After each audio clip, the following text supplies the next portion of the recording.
দাড়িতে নাকি ৭০,০০০ ফেরেশতা থাকেন। অনেকে বলেন একেকটা দাড়িতে একেকজন ফেরেশতা বা একাধিক ফেরেশতা থাকেন। এরকম কথা আমাদের সমাজে বেশ প্রচলিত আছে।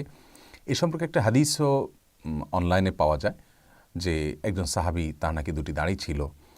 তিনি যখনই আসতেন নবী সাল্লাল্লাহু আলাইহি ওয়াসাল্লাম তার দিকে দেখে হাসতেন। এরপর একসময় আসলেন, তার দাড়িগুলো আর নাই, তিনি সেগুলো কেটে ফেলেছেন।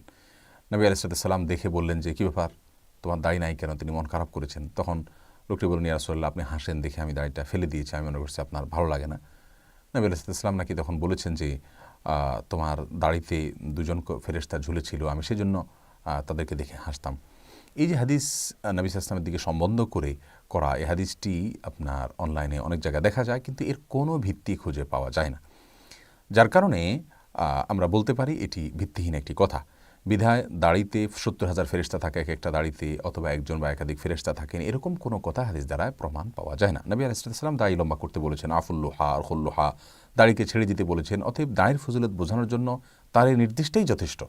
কিন্তু সেখানে কোনো ফেরেশতা থাকে, এ ধরনের ভিত্তিহীন কথা বা হাদিস দ্বারা প্রমাণিত নয় এমন কোনো কথা বলার কোনো প্রয়োজন নেই, অন্তত দাড়ির ফজিলত বোঝাতে গিয়ে। অতএব দাড়ির সাথে ৭০,০০০ ফেরেশতা বা এক বা একাধিক ফেরেশতা থাকেন একেকটা দাড়ির সাথে, একেকটা দাড়ির পশমের সাথে, এরকম কোনো কথা আমরা বলবো না, কারণ এটি কোনো হাদিস দ্বারা প্রমাণিত নয়।